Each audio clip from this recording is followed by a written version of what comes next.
మా నీళ్లు మాకే కావాలి, తలాపున పారుతుంది గోదారి, మన ఊరు మనశలిక ఎడారి. తెలంగాణ కోసం, తెలంగాణ బీడుబారిన చిలకల కోసం కేసీఆర్ గారు చేసిన ఉద్యమాలు, కేసీఆర్ చేసిన భగీరథ ప్రయత్నం ఈరోజు ఎవరికి తెలిసినా తెలియకపోయినా ఈరోజు విద్యార్థి విభాగం అనే కొందరు బీఆర్ఎస్ పార్టీ చిన్నపాటి విద్యార్థి విభాగం కార్యకర్తలు ఉన్నారు. వాళ్ళందరికీ ఒక మీటింగ్ పెట్టి బనకచెర్ల పైన, నీటిపైన చంద్రబాబు నాయుడు గారు తెలంగాణ మీద మరొక కుట్ర చేస్తున్న దానిపైన హరీష్ రావు గారు మీటింగ్లో బ్రహ్మాండంగా మాట్లాడడం జరిగింది. నేను ఏమంటున్నా అంటే, తెలంగాణ నీళ్లను దోసుకోబోతున్న చంద్రబాబు నాయుడు గారిని ఎదిరించే దమ్ము లేదు రేవంత్ రెడ్డి గారికి. పరిపాలన చేతగాక పదే పదే ఢిల్లీకి పోతుండు ముఖ్యమంత్రి రేవంత్ రెడ్డి. ఒకసారి పోయిన, 2 సార్లు పోయినట్టు అది పెట్టుబడుల కోసం అనుకుందాం, అది కేంద్ర బడ్జెట్ కోసం అనుకుందాం. కేంద్ర బడ్జెట్ పరంగా చూసుకుంటే ఏపీకి ఉన్న కొందరు బీజేపీ ఎంపీలైనా, కొందరు టీడీపీ ఎంపీలైనా ఉరికిపోయి వాళ్ళు కేంద్ర బడ్జెట్ని తీసుకొస్తూ ఉన్నారు, ఏపీని అభివృద్ధి చేసుకుంటున్నారు. కానీ మన తెలంగాణలో గెలిచిన 8 ఎంపీలు, 8 మంది ఈ కాంగ్రెస్ బీజేపీ ఎంపీలు శుద్ధపూసలు. ఎట్లా అంటే సున్నం పూసేటోళ్ళు అన్నాడు, గట్లనే పోల్చాలి అని ఒక లెక్కను చూసుకోవాలంటే వాళ్ళ గౌరవాలకు వాళ్ళకి ఇంత మెదడు లేదా ఏందో నాకు అర్థం కావట్లా. పోయి పెట్టుబడులు పోయి కేంద్ర బడ్జెట్ తీసుకురాపోండి అంటే, కేసీఆర్ నువ్వు మా గురించి మాట్లాడేంత అయినవా అనుకుంటే వీళ్ళు నెత్తి మీద ₹10 పెడితే కొనలోనే అందరూ ఈరోజు కేసీఆర్ గురించే మాట్లాడుతూ ఉన్నారు. పోయి ఆ పార్లమెంట్లో పోయి కొట్లాడంటే వీళ్ళ మొహాలు ఏ రోజు కూడా పార్లమెంట్లో అవుపడిన పరిస్థితి. బనకచెర్ల మీద కొట్లాడనయ్యా అంటే ఏ ఒక్కడు మాట్లాడిన పరిస్థితి. ఒక్కడికి సోయే లేదు. బనకచెర్ల అంటే ఏందో తెలియదు. ఎమ్మెల్సీలు, ఎంపీలు, ముఖ్యమంత్రులు, మంత్రులు వీళ్ళకు బనకచెర్ల కానీ తెలంగాణ రాష్ట్రానికి లాభదాయకంగా జరిగే ఈ యొక్క కాళేశ్వరం మేడిగడ్డ కానీ ఈ టీఎంసీల కథ ఎంతో వీళ్ళకి తెలియదు. దానిపైన చంద్రబాబు నాయుడు గారు చేస్తున్న కుట్ర పైన ఈరోజు డైరెక్ట్గా చంద్రబాబు నాయుడు గారికి ఎక్కడో తగిలేటట్టుగా హరీష్ రావు గారు మళ్ళీ గన్ లోడ్ చేయడం జరిగింది. ఆయన గన్ లోడ్ చేసి ఎట్లుంటో తెలుసా? ప్రాంతేతరుడు తెలంగాణ రాష్ట్రానికి ద్రోహం చేస్తే పొలిమేరల దాకా తరుముతాం. ఏ విధంగా అయితే చంద్రబాబు నాయుడు గారిని గుడ్డలు కూడా తీసి పొలిమేర దాకా తరిమారో అదేవిధంగా ప్రాంతం వాడే తప్పు చేస్తే, ద్రోహం చేస్తే తెలంగాణ రాష్ట్రంలో ఉప్పు పాతిరేసి కొట్టేస్తారు. అది తగిలేటోళ్ళకి తగులుతుంది. సరే, హరీష్ రావు గారు మాట్లాడిన ముచ్చట వినుకుంటే, ప్రజలు ఒప్పుకోరు. నీ శిష్యుడు రేవంత్ రెడ్డి ఒప్పుకుంటాడేమో కానీ తెలంగాణ ఊరుకోదు బిడ్డ, తెలంగాణ ఊరుకోదు. రేవంత్ రెడ్డి ఢిల్లీలో ఉద్యోగస్తులుంటామనుకుంటావా? మరొక తెలంగాణ ముఖ్యమంత్రి కేసీఆర్ ఎంత బాబు ఏముంది?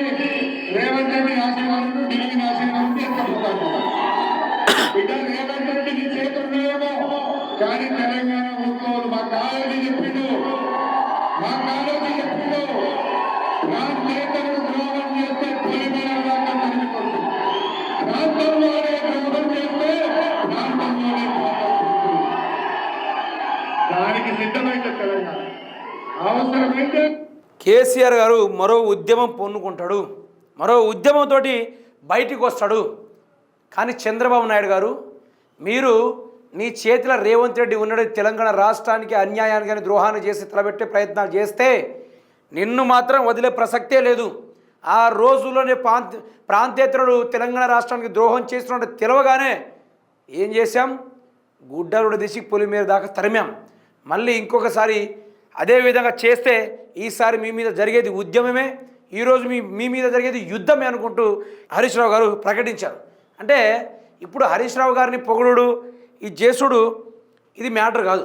నేను ఏమంటున్నా అంటే, మన రాష్ట్రానికి నీళ్లు రాకముందు కాళేశ్వరం కానీ, మేడిగడ్డ కానీ, అన్నారం, సుందిల్లా ఇవి కట్టకముందు మన తెలంగాణ రాష్ట్ర పరిస్థితి ఎట్లా ఉండే, ఇవి కట్టిన తర్వాత తెలంగాణ రాష్ట్ర పరిస్థితి ఎట్లా ఉంది, ఆర్థిక వ్యవస్థ ఏ విధంగా పెరిగింది, రాష్ట్ర రైతన్నుల యొక్క జీవితాలు ఏ విధంగా మారాయని చెప్పుకుంటాం అంతే.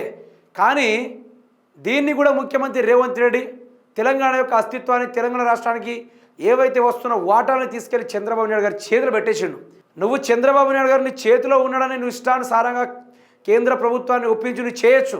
బట్ కేసీఆర్ అనే ఒక వ్యక్తి ఉన్నాడని నువ్వు మర్చిపోతున్నావు.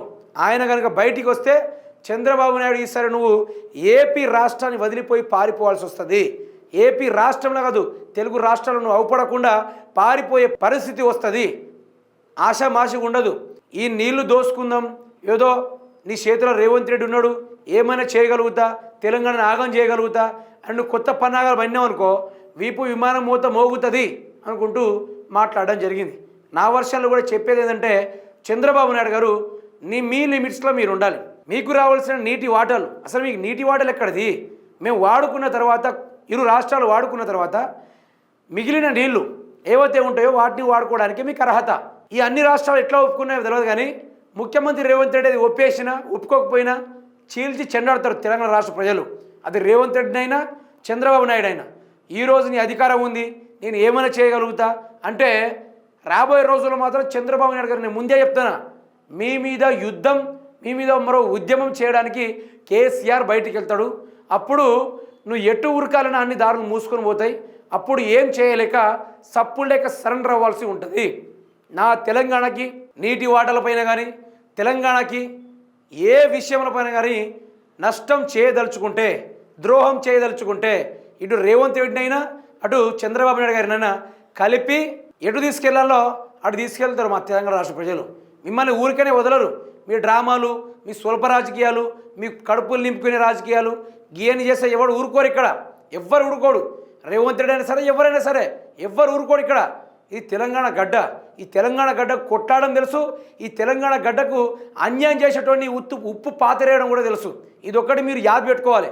ఈ తెలంగాణ మీద కేసీఆర్ లేడు, నేను చెప్పినట్టే అక్కడ జరుగుతుంది, నేను ఏమైనా చేస్తా అని ఇష్టానుసారంగా వేలు పెడితే కేసీఆర్ గారు ఒక ఫేమస్ డైలాగ్ ఉంటుంది, మాతో గోక్కోవడం నిప్పుతో గోక్కోవడం ఒకటే, కొరువితో కయ్యాలు పెట్టుకోవద్దు, మాతోటి యుద్ధం ఎంత దూరం ఉంటే అంత మంచిది అని కేసీఆర్ చెప్పిన మాటలు ఆషామాషిగా చెప్పలే. ఆయన తెలంగాణ రాష్ట్రాన్ని సాధించిన గణనీయుడు, ఏకైక నాయకుడు, ఎవరితో పొత్తు లేకుండా ఏకఛత్రాధిపత్యం తిప్పిన మహానాయకుడు. ఈరోజు గెలిచే దమ్ము లేక జగన్మోహన్ రెడ్డిని ఎదిరించే ధైర్యం లేక పార్టీలన్నీ పొత్తులై ఆ రోజుల్లోనే మీ పార్టీ ఓడిపోయింది. మా తెలంగాణలో కూడా అదేవిధంగా రేవంత్ రెడ్డి చేస్తూ ఉన్నాడు. రాబోయే రోజుల్లో వీటన్నిటికీ తగిన బుద్ధి అనేది సరిపడబడుతుంది. ఇది మీరు చూసుకోవచ్చు.